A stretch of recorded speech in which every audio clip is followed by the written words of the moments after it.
আজকে নির্বাচনী সভার শ্রদ্ধেয়ভাজন সভাপতি, মঞ্চে উপবিষ্ট বাংলাদেশ জাতীয়তাবাদী দলের জাতীয় নেতৃবৃন্দ, যেহেতু সময় সংক্ষিপ্ত, রাত অনেক হয়েছে, এর জন্য আমি পরিপূর্ণভাবে সবাইকে অ্যাড্রেস করতে পারবো না। সবাইকে যদি আমি অ্যাড্রেস করি অনেক সময় অতিবাহিত হবে।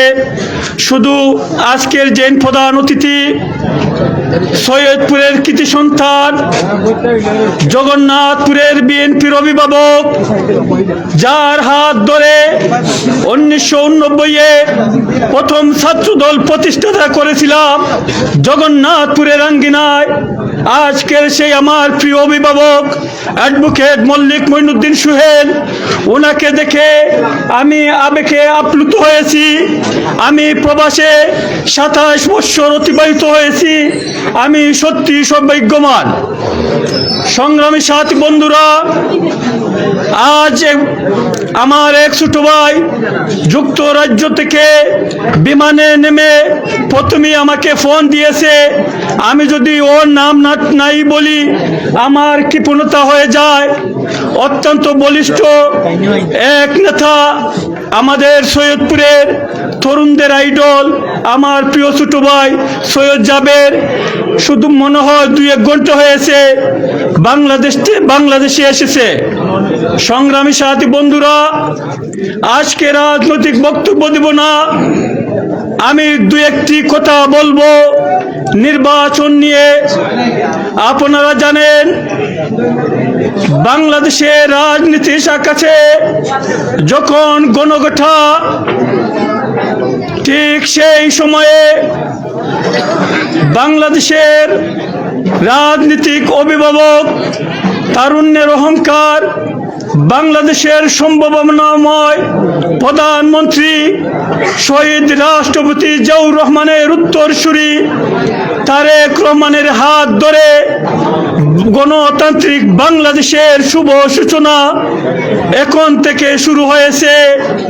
কেননা দীর্ঘদিন বাংলাদেশে গণতন্ত্র ছিল না। সংগ্রামী সাথী বন্ধুরা, আজকে আমাদের এই আসনে যিনি দানের সোরা নিয়ে নির্বাচনে প্রতিদ্বন্দ্বিতা করেছেন, সেই কৈশোরে মাহমুদ আমাদেরই সহযোদ্ধা। আমরা এই সৈয়দপুরবাসী, এই সৈয়দপুর পূর্ণভূমি, শাহ শামসুদ্দিন রহমতুল্লাহ আলাইহির স্মৃতি বিজড়িত ভূমি, এই সৈয়দপুরে অত্যন্ত মানুষ সচেতন।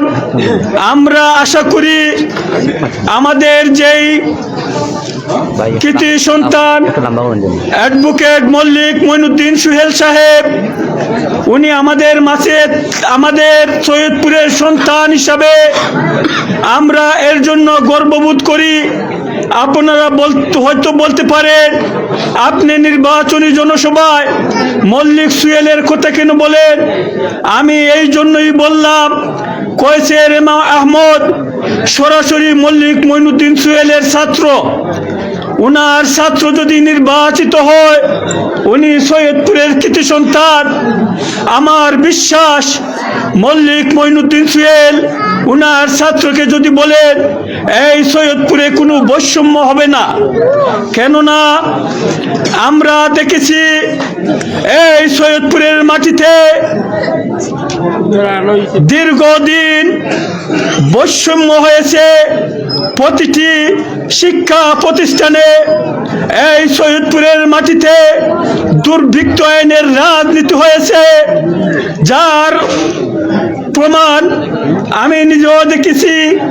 এই সৈয়দপুরের দুষ্কৃতিকারীরা আমাদের সেই বিএনপির নেতাকে রক্তে রঞ্জিত করেছে।